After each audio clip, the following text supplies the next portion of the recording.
We're always telling your stories, and it's time someone tells ours. We're humans first, journalists second. We chose this career to give you a voice. Now we're voicing ours. It's true, journalism has much room for improvement, but not all hope is lost, and we want your trust back by humanizing one journalist at a time. We're sharing with you what we go through to bring you the news. The pain, the tears, the trauma, and the mental health struggles. It's painful, and sometimes we even work 2 jobs to make ends meet. But we all have something in common. The passion, the joy, and the love we feel for storytelling and holding the powerful accountable. That includes holding ourselves accountable. So here are stories from us. This is how we want to help improve the news industry. The Awakened Journalist is proud to present Media Healers by Emiliana Molina Fajardo.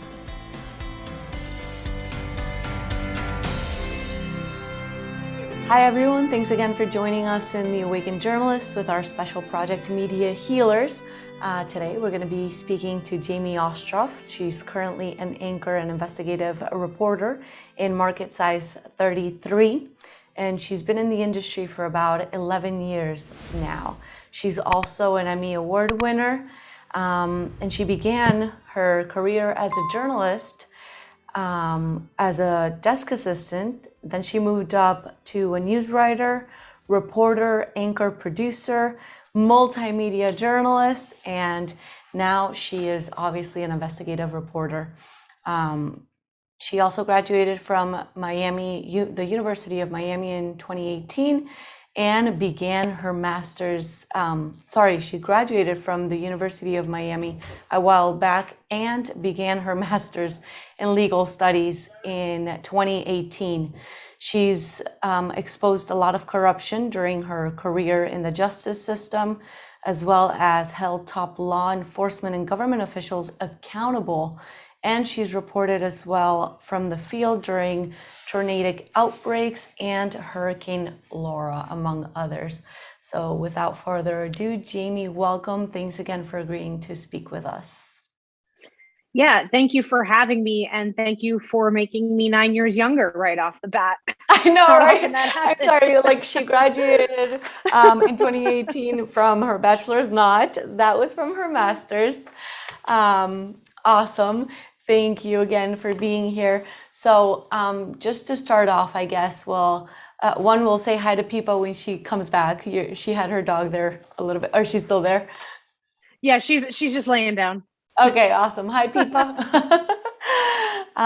Okay, so we'll start with the first question, which is basically what made you decide to become a journalist? The universe, if that's the right way to describe it. My mom worked in the business. She was behind the scenes. She was in television for more than 40 years. And she, for as long as I can remember in my lifetime, was an editor, and she edited for network. She was, I think, very good at what she did. And maybe I'm a little biased, but she would take me to work with her all the time when I was a kid. Even, when I was sick and there was no one to watch me, I was going to work with mom, but I was always really fascinated by the entire process of information coming in, information getting processed, information going out. So it's what I know. Writing was always my strong suit growing up and in school.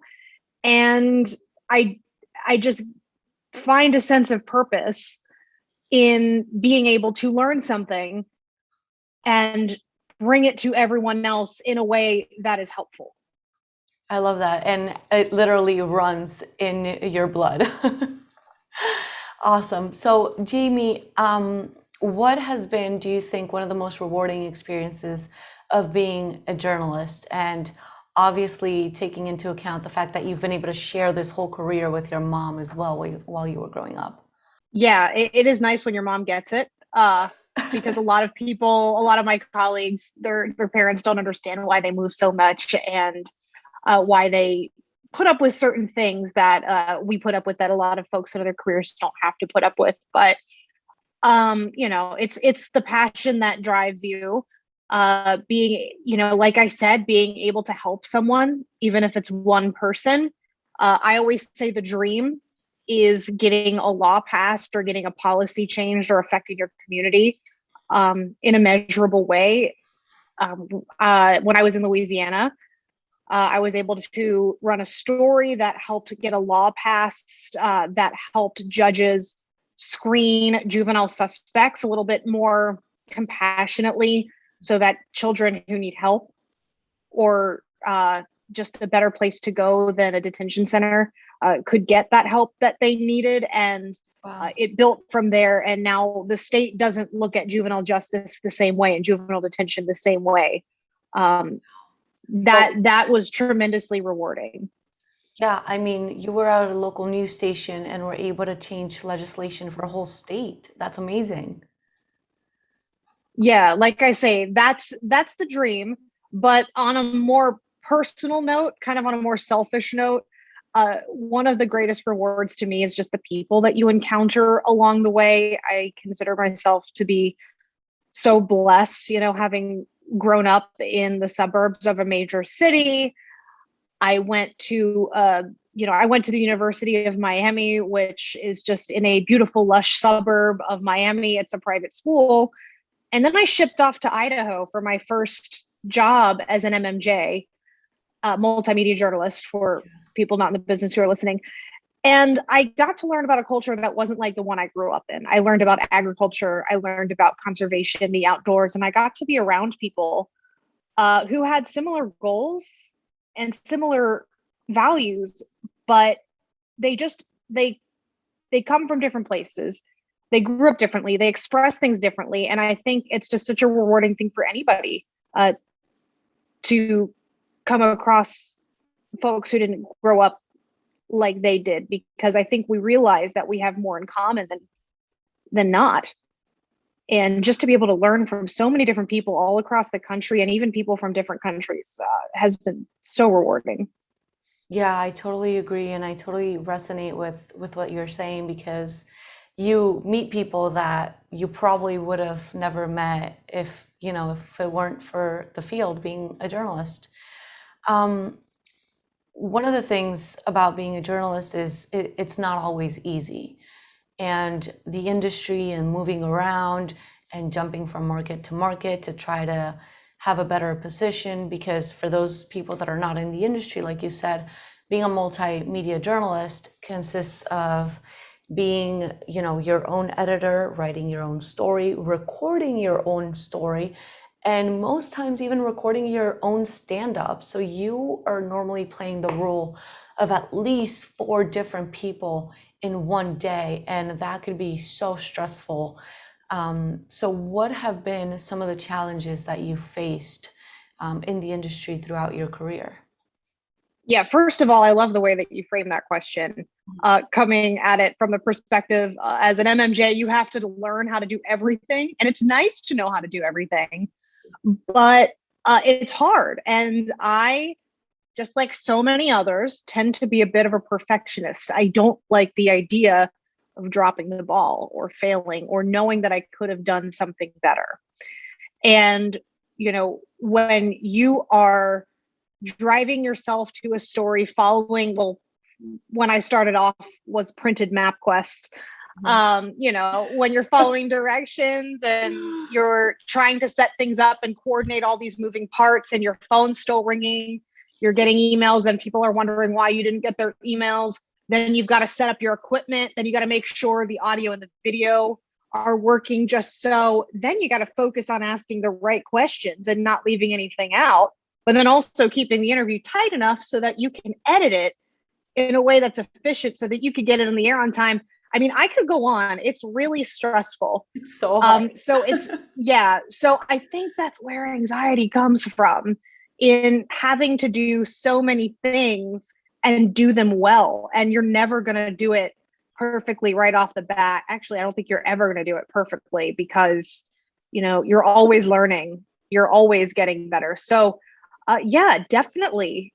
That's probably one of the biggest challenges about being a young journalist in television, is just having to wear so many hats and spin so many plates at once.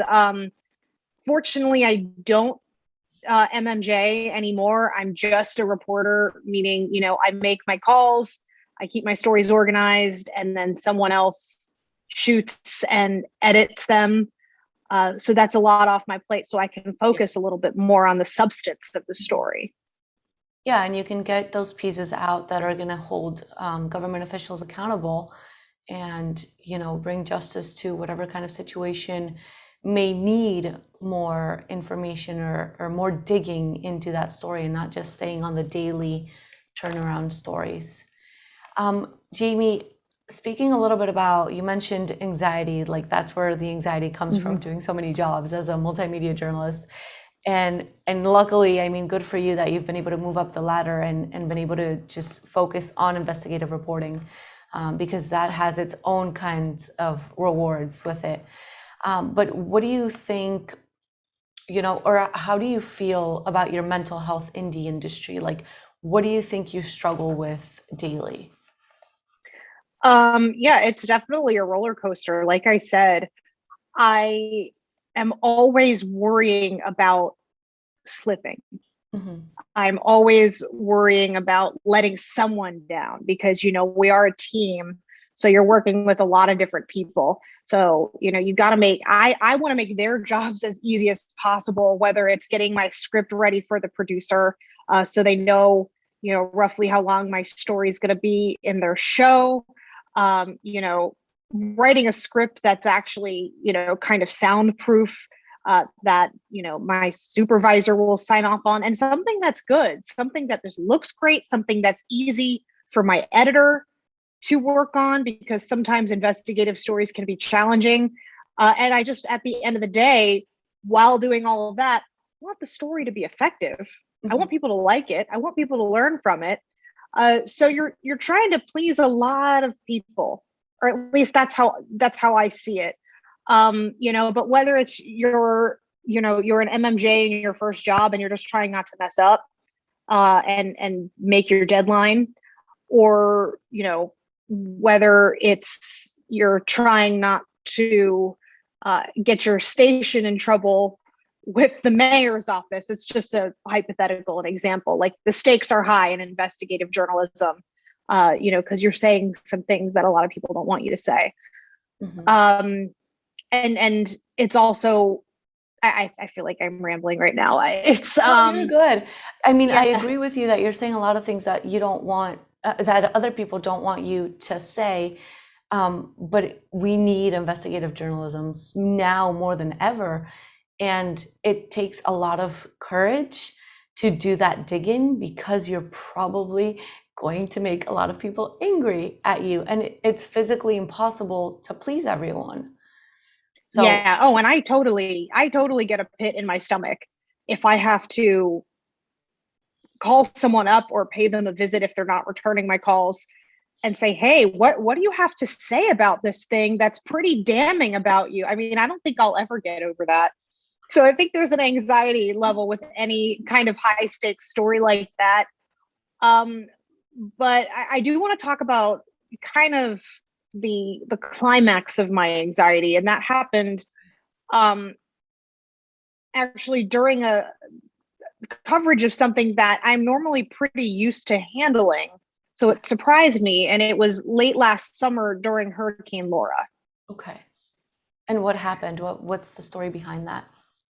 Yeah. So me and a photographer were sent down to Lake Charles, or towards Lake Charles, as the storm was approaching. And without pointing fingers or getting into the nitty gritty of it, I'm just going to say we weren't prepared. Okay. Of course, the intensity. It happens often, unfortunately. You're still in the industry, and that's okay. I'll help you say it. I think it happens often, especially in local news. Last minute decisions are made, and no resources are given to journalists to do their job in a safely manner. It's not every news station, but it tends to happen. Go ahead. Yeah, I'll just say it was difficult to get a hotel room because many were booked up. It was difficult to get fuel because all the fuel was gone. So, I mean, we just had what we had, which was, I think, like a night in a hotel and a tank of gas plus one can. But long story short, it was almost a category 5, I believe, when it made landfall, and we didn't have enough fuel to actually get to the epicenter of where the storm hit once it was safe to go down that way. All we could do was drive straight home, and hope that we could get gas and cover the story along the way. And that sucked because I felt like my tail was tucked in between my legs, because there's all these people that we were sent down there to talk to, and we're sent down there to talk to them because they need help. When you see people on the news who've been affected by a storm asking for help, then those who can help can get the resources to those people. It was our job to deliver that to our community in a different part of the state. And I felt like we failed. And being the face of coverage, there's a lot of people involved in a news story getting on the air, but when you're the reporter, it's your face. It falls on you. I feel a certain level of responsibility, and I felt like we had failed by not being able to go into Lake Charles, Louisiana, not being able to go into Sulphur, Louisiana, and talk to those people. And when you're covering a story, you never want to become the story. You just need to be able to be prepared so that you don't become affected by the disaster yourself. And that's not what happened. And and due to some staffing shortages at the station, I had to go to work the next day. So it was a long trudge back. We didn't have cell service. We barely made it back on the gas. We stopped and I think did a couple of live shots along the way and gathered some video along the way. But it wasn't what we had expected to do with a storm of that magnitude. We got back. I made it to work the next day. And the first time I saw the worst of the damage, exactly where I was the day before, was on the newscast that I was anchoring. And it gutted me. I almost cried on air. And I normally am pretty good at keeping it together during difficult situations. And for a couple of days, I couldn't go to work without shaking, and I just shook all morning. And that's when I knew I needed some help. So I did speak to my doctor, and I started taking medication for my anxiety, which was able to help me get through the day. And I actually just stopped taking it a couple of weeks ago. That's amazing. Good for you. That's really amazing. Thanks. Jamie, I think several key points that you mentioned in that story, and first, I'm sorry you had to go through that situation, which is extremely hard, and I completely relate because I had a similar situation happen to me with a hurricane as well. But I think, one, it's important for journalists to learn to draw certain boundaries, which I think comes with the need for us to want to be so perfect and be so great at our job, and the pressure not only that the industry puts on us to do great reporting and not mess up on air, but also the pressure we put on ourselves to do a great job, because most journalists that I know are perfectionists. If you're not, you're Yep. probably not on air and on camera. We put so much pressure on ourselves. And it's unfortunate that you, after being in that situation, weren't able to get a day off of work to process literally the trauma of being in the middle of a hurricane. Not only are you, in the middle of a hurricane, figuring out how to stay alive because you are on defense mode and on survival mode, but on top of that, I guess you were probably sent to cover the story a little bit later than you should have been sent, and that probably doesn't fall on you.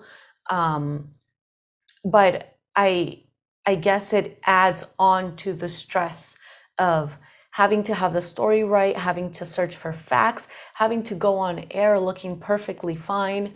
And the fact that you didn't have cell service, so you probably didn't have service for your live view, which for people who are not journalists and are listening, this is the, I guess I forgot what you call it, the machine we use to go live on air. And it sometimes doesn't have service. So you have to think of all these things just to get your story on air. And aside from that, trying to literally survive in the middle of a hurricane. So I can imagine how hard that must have been. And, I think that what I've seen from doing a lot of these interviews is that sometimes, because of the lack of resources that local news stations have most of the time, we put the blame on ourselves and we feel like we're not enough or like we didn't do enough to get that story to our viewers. And I've learned that it doesn't fall on us, that we, as long as we try our very best, sometimes not making it on air or not getting all the stories we thought we could have been able to get, that's the best we can do, and it is what it is. So I'm so glad that you are off the medication now. I'm so glad that you seeked help, because there's no shame in seeking help. I've been talking to several journalists about this, and I keep telling them, I seek help even when I have nothing going on, because it just feels good to vent and to have someone there listening. And that's why I'm talking to you, because I think a lot of us, I can't speak for the Gen Z group that's just now getting their first jobs, but I know, a lot of us millennials, especially those of us who graduated college in the middle of the recession, were told to just, first in, last out, ask as little questions, make as little noise as possible, just say yes to everything, deal with it, put on your big girl pants. And, yes, we should be professional. Yes, we should be dedicated to our jobs. There are jobs. And yes, I'm very grateful for every experience I've had in this industry. But we should be able to talk about at least how hard work affects us, and I don't think that's necessarily an indictment on any one person, on any company.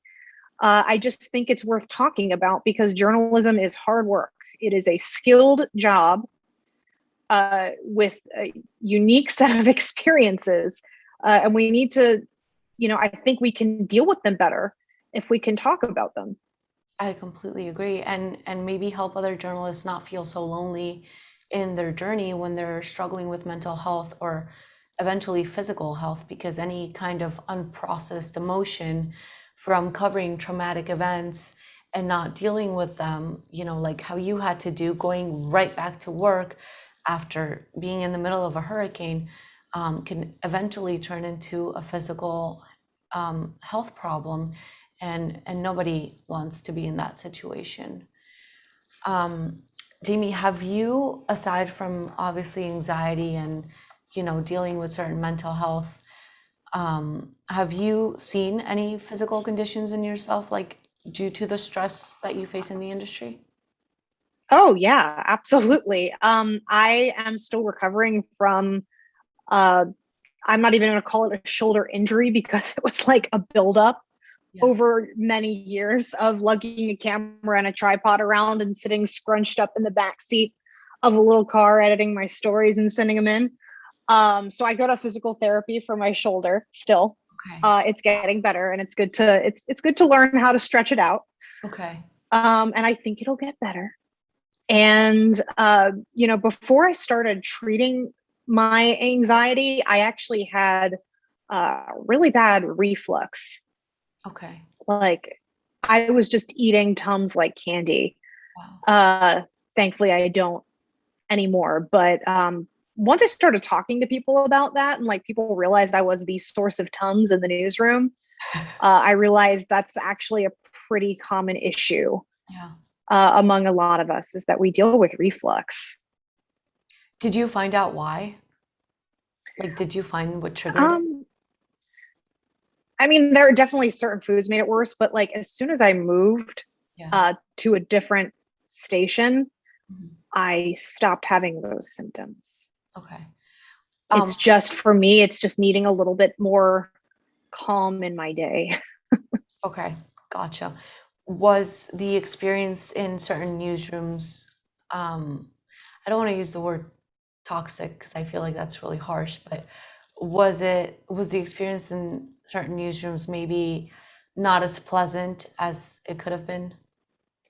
Yeah, and I don't like the word toxic either because I feel like it's really vague. It's really it doesn't really describe anything Yeah. productive Hmm. for the sake of, if something needs to change. Yeah. Yeah, I mean, I think a lot of it falls to just having way too much responsibility and not enough time to get it done.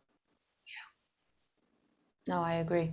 And And I think that's in a lot of places. in a lot of places. And I think that goes back to your comment about, being told in college, like, be the first in and the last one out. And we do it all the time. And we end up having 12-hour days sometimes and saying Mhm. yes to everything and not knowing how to place certain boundaries that are very much needed for our own mental health. Jamie, have you ever had any safety concerns?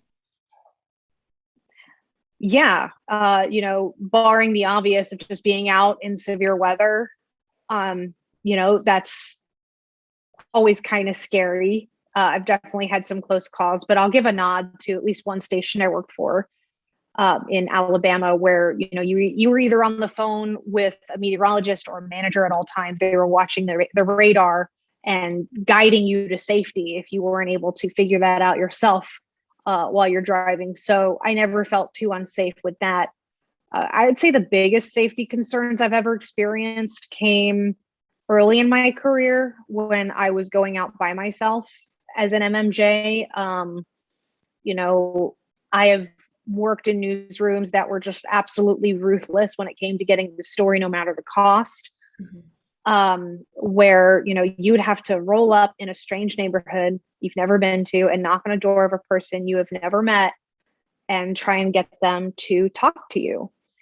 And you could do that for a variety of reasons, but not all of them good. And there's always a risk with that, and there were times where I was, harassed, followed, at which point you have no choice but to like haul your butt back in the car and get out of there as soon as possible. But then again, that fear of letting someone down kicks in, and you have to call your newsroom and explain to them why you're not getting the story, Mhm. or getting the story the way that you or they had originally envisioned. Um, I do think this industry, which does come with its own set of safety hazards that you just can't avoid, is starting to learn how to better mitigate the risks that it can control. Say, for instance, sending young women to knock on strangers' doors by themselves. But there's still certainly work to be done industry wide. I agree. And speaking of which, what would be your call to action for the industry, and what do you think needs to improve to help journalists feel safer or just make it a more pleasant environment? Um, that's a that's a big question. That's a huge question. Um, you've got these corporations, and I'm not here to give you the corporate line and be like, hey, they got to turn a profit. They're running a business here, because they are. But they're running their business on the backs of people that are very smart and very capable and very efficient. And I think there needs to be a little bit more collaboration as to what those people need in order to feel safe, in order to feel welcome and compensated. Because what we've seen is just responsibilities added, and pay has not been added in many cases. In most cases in this industry, if you want to make more money, you have to move every few years because, they're not going to give, not many companies are going to give you a big raise. Just because you've been here for a few years and you've done a great job. But, compensation aside, I do think there needs to be a new conversation as to how to retain employees, and you're not going to be able to look at strategies for retention without having conversations with those employees. We're not asking for like ping pong in the break room, and free La Croix. But it would just, I think a lot of people would say it would be nice to, I don't know, get paid for what our work is worth, because sometimes we're even in the smaller market, especially starting out, not making enough money to even get by, and people have second jobs with degrees in journalism. So I think compensation is definitely a big improvement, that especially in the earlier stages. I'm not going to talk about where I'm at now because I've got a roof over my head. I'm okay. And I hate to say it's because I made it past 30 and I'm still in the business. Where a lot of people don't, because they get too stressed, they get too tired, and they decide, what, it's not worth it. I could make more selling real estate. I can make more in public relations. I can just go back to school and completely change my career. And we're losing a lot of really good ones. We're losing a lot of really smart people. And it's weird. I was just thinking,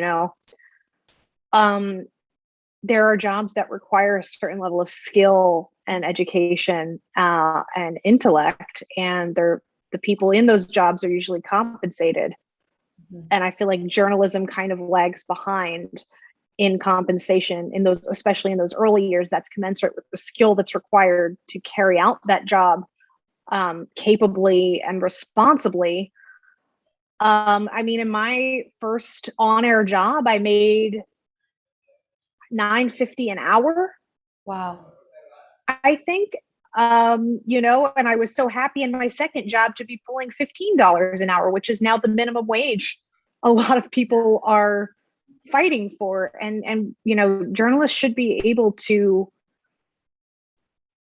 live, pay the rent. And that starts a whole other conversation as to a lot of younger journalists, especially journalists of color, are being forced out of the industry because they simply can't afford to be in it, because they don't have maybe a familial safety net to fall back on. And regardless, parents shouldn't be asked to subsidize their child's career. That's just not a viable business plan. And I think the logic a lot of these companies are taking is kind of old school. Is that, okay, well, you don't want this job. Well, there's another 15 resumes on my desk. But, TV, I love it. I grew up on it, and I will continue to, do the best work I can for the 6 o'clock news. And it is my passion, and I watch a ton of TV. But it's just not what it used to be. The numbers aren't what they used to be. So I think there is that well of resumes is going to start drying up soon if they don't do something to keep people soon. I think a lot of people are leaving the industry. I myself left last year. I know a lot of colleagues that are leaving or planning to leave. And retention rate just isn't what it used to be. People jump from markets every year or every 2 years to try to get better pay, just because the first few jobs don't cut it. Jamie, any words of wisdom that you would like to give your fellow colleagues? Yes, I'll share with you one of the first pieces of advice I got at my first job, which was at the PBS NewsHour. I'll call them out. I really liked working there.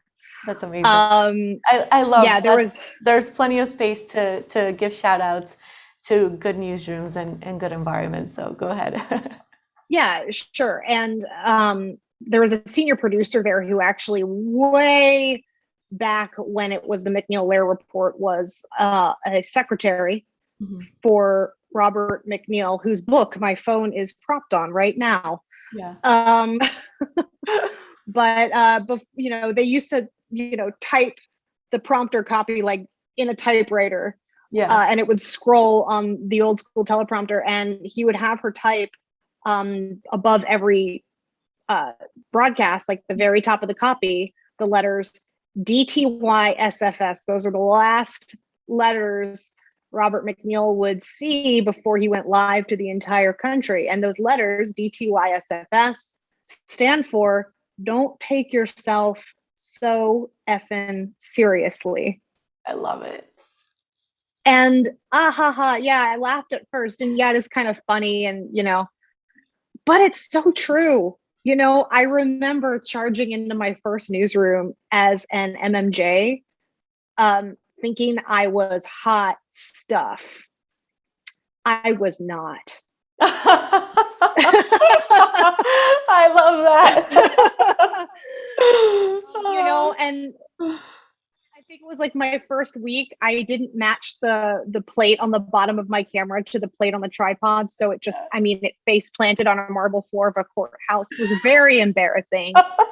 You're going to make mistakes and you need to own them and learn from them. And, all these years later, I still am. I still don't think I'm hot stuff. I just want to be the best version of myself. I want to learn from the people that I talk to. I want to learn from the people that I work with. And that in order to build those connections and learn from those people and better yourself and better your community, you just cannot take yourself too seriously. Don't read into things. Sometimes things are just face value. And sometimes you do need to take things on the nose and just move on. Yeah, but definitely, I guess, learning to cope with those mistakes and just knowing it's okay. Like it's Oh, yeah. And lastly, anything you would like the world to know about journalists? We are your neighbors. We shop at the grocery store with you. Those of us who have kids, I don't, but those who do, their kids go to school with your kids. We pay the same taxes. We vote. We won't tell you who we vote for or on what ticket, but we vote. We have the same interests as you. And I don't know about my colleagues, but I'm pretty sure it's safe to say, like, most of us aren't thinking about what's going to get a click, what's going to get the most viewers. There's nobody, there's no company, there's no politician, there's no entity,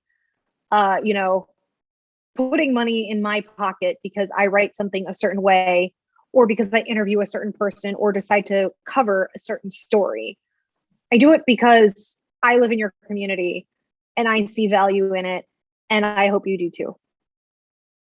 Yeah, I love that. I think that's really important to highlight, the fact that we don't get paid to interview people or tell certain stories. The pay obviously just comes from our company and we just go tell the stories. But yeah, I think what you are saying is very valid. And I hope that people listening that aren't journalists can hopefully start having a different perspective about us. And obviously, there's always room for improvement in the industry, and constructive criticism is always going to be welcome. But yeah, we are your neighbors, and we are doing the best we can to watch out for you and to try to improve communities and eventually the world. Would you like to add anything else that I didn't ask? Yeah, I just want to add a note of appreciation, first of all, for your podcast, but also for the managers out there that actually just take a moment to ask their employees, how are you? not when you come in after a week and say, oh, hey, how's it going? Oh, good. How are you? No, it's been a really tough year. Yeah. And I'm really fortunate to work for a news director who on multiple occasions has approached employees that she's concerned about and just asked them how they were. And I know how much that means. And it does. It's one small question and it goes a long way. Yeah, being kind and empathetic, especially when we are all covering hard news and constant COVID numbers and deaths. And yeah, it's a small question that goes a long way. I agree. Well, Jamie, thank you so much for speaking with me. It was a pleasure having you. And thank you for sharing your story and your journey with us. Yeah, thanks for having me. Journalists, this one's for you, to help you heal, to help you understand your worth, and to help you know you're not alone. So share the love and subscribe to Spotify and YouTube and follow us on Instagram. The Awakened Journalist is proud to present Media Healers by Emiliana Molina Fajardo.